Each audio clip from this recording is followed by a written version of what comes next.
Well, from the beginning, House Bill 91 was really a path of last resort because we weren't getting feedback.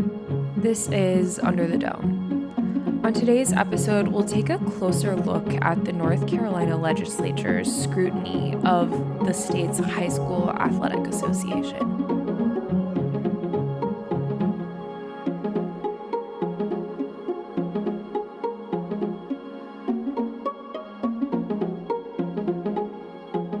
For the News and Observer, I'm Lucille Sherman, your host for this episode of Under the Dome. It's Friday, July 30th. Today with me, I have Avi Bajpai, the News and Observer's summer politics intern, who will soon be our newest breaking news reporter. Hi, Avi. Thanks for joining me today. Thanks for having me, Lucille.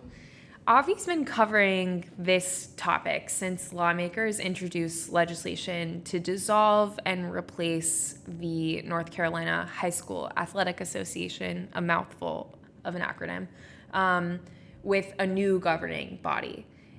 The latest development happened Wednesday this week, July 28th, when lawmakers met with leaders of the association in a private meeting. We'll talk more about that later, but first, let's talk about what happened with this last week. Sure. So last week, lawmakers introduced legislation that would basically remove the athletic association's authority to oversee high school sports in the state and replace the association with a new governing body. They've proposed a 17-member commission, athletics commission that would be housed under the Department of Administration and appointed by the governor and by top leaders of the legislature. And so this bill was introduced in the Senate Education Committee last Tuesday and quickly cleared the Education Committee and the Finance Committee over the next 2 days. So something I found interesting about this is this bill, House Bill 91, has already been voted on in the House. But it was a completely different bill when it was voted on, I think, months ago. It was a bill about applied behavioral therapy for autism and kids with autism in particular, and changed the supervision of those therapists. And because of the legislature's rules, lawmakers could just completely take that language out of the bill and replace it with something brand new that had nothing to do with it, which really frustrates bill sponsors sometimes, because then your name is on a bill that has literally nothing to do with what it is in the end. So the Senate and the House introduced similar versions of this autism-related legislation earlier in the session, and the Senate version is the version that was actually signed into law.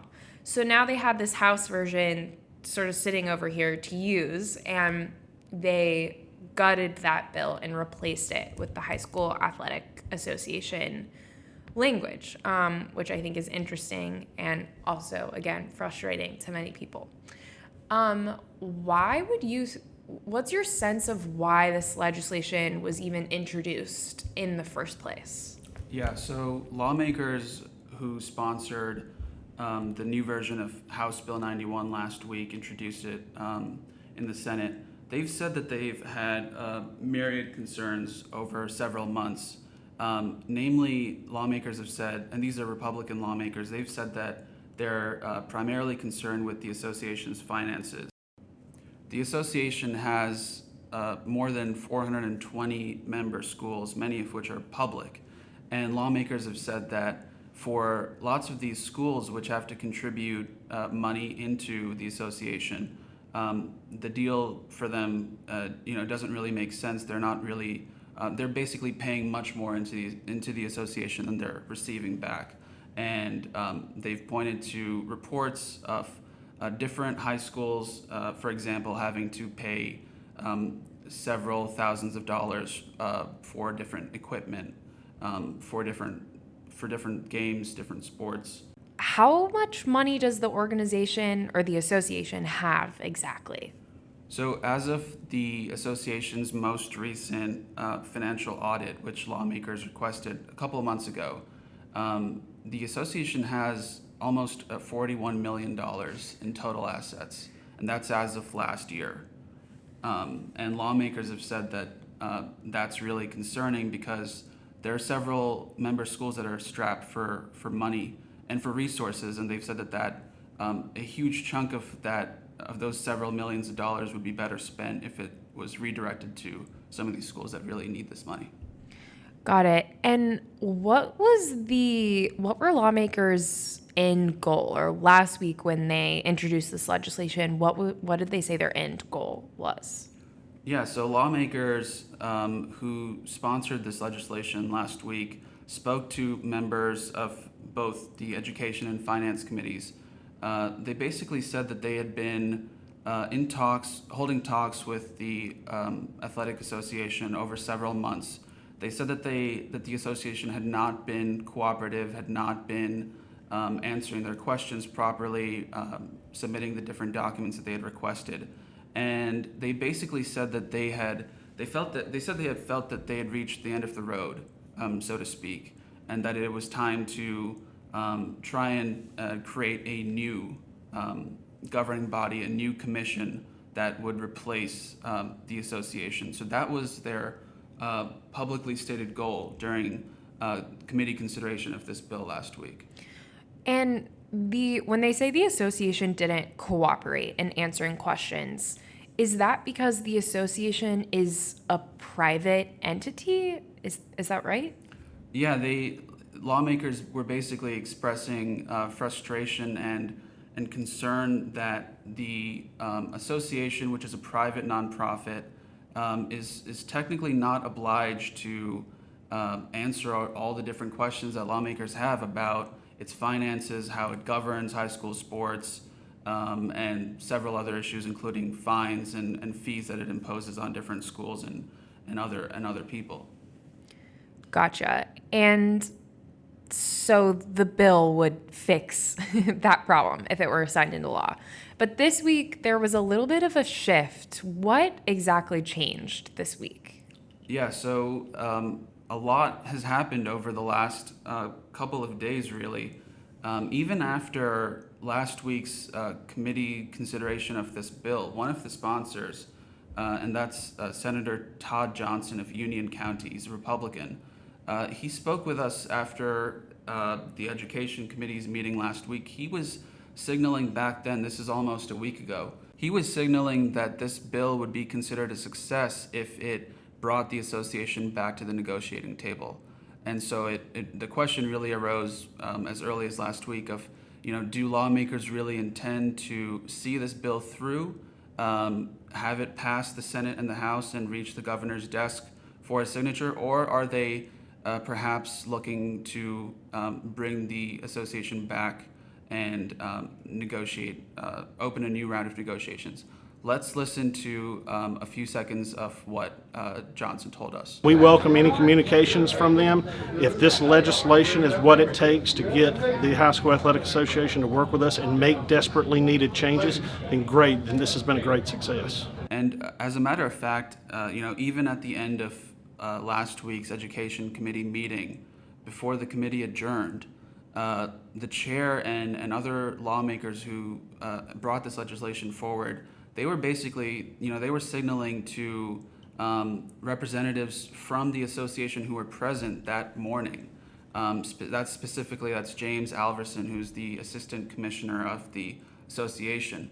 They were signaling to them, they were saying, our doors are open, we're happy to meet with you and hold talks. They even said, we're going to be here until Thursday of this week. So they issued that invitation that early. And so that's where things really sort of kicked off. And that's what was the lead-in into this week's event, which was the meeting between lawmakers that finally took place yesterday. That's Wednesday. And that was this meeting between the three Senate Republicans who were responsible for this legislation. So again, that's Johnson, and then Senator Vicky Sawyer of Iredell County, and Senator Tom McInnes of Anson County. And then also present at this meeting was Representative John Bell of Wayne County. And so these four lawmakers, they met on Wednesday while the legislature was basically on a break, and not too many people were even at the building. But these four lawmakers, they met with a delegation from the association, including Commissioner Q. Tucker, and members of the board who include superintendents, athletic directors from different schools across the state. And this meeting lasted for almost 2 hours on Wednesday. But you weren't allowed into the meeting, right? No, the meeting was closed to the public and the media. So we were waiting outside of the conference room, trying to speak with lawmakers and representatives of the association, and try to gauge, if they accomplished anything and whether that meeting was productive. So what was your sense of what happened from that meeting? What did you hear from people as they were leaving the meeting? Yeah, so the notable thing was that, lawmakers exited the room basically right around the 2-hour mark. They came out, they were smiling, laughing, thanking the association members for their time and for coming over to the legislature. So, it appeared that the meeting was productive and that they made some kind of progress, representatives from the association. Here's what Bobby Wilkins, who is the president of the association's board of directors, he's also the principal at Hendersonville High School. He offered brief comments after the meeting. Here's a little bit of what he told reporters. It was a great meeting. We really appreciated the chance to get in there. I think we got a lot accomplished, and I think everybody's in a better place now. So it was really good. We appreciated them inviting us, and it was a good meeting. So that was the association's board president expressing optimism and saying that everyone was leaving that meeting in a better place. Here's a little bit of what lawmakers told us, specifically Senator Sawyer. She said the meeting was a great first step. She said that this kind of a sit down between any kind of entity that would be affected by pending legislation, so any kind of a company or government agency, a sit down between that entity and lawmakers is routine. She said people are usually, quote, clamoring to speak with lawmakers, which is why she said it was unique that they had to formally invite the association to meet with them this week. But nonetheless, she said it was a good faith gesture on the association's part to come over to the legislature and talk with lawmakers for more than 2 hours. She also defended her and her colleagues' push to get answers from the association and make it push for accountability and transparency.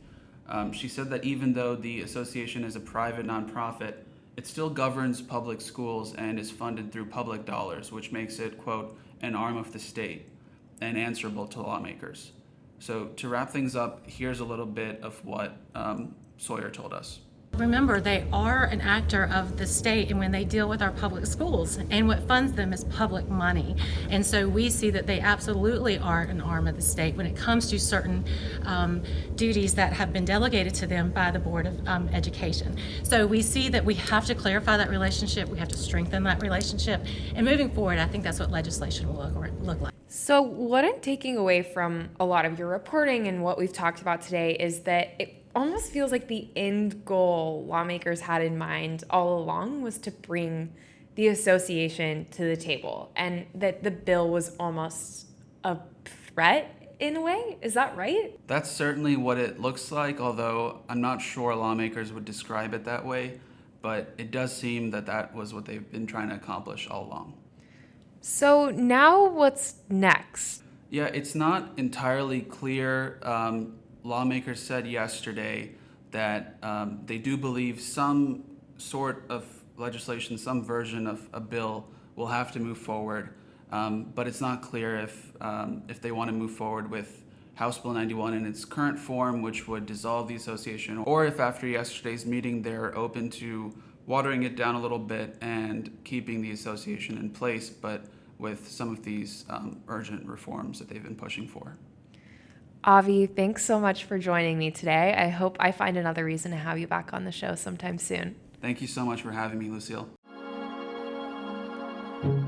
For more from our politics team, subscribe to the News and Observer at newsobserver.com/subscribe. Follow us on Twitter at Under the Dome and NC Insider, and sign up for our weekly political newsletter, also called Under the Dome, at newsobserver.com/newsletters.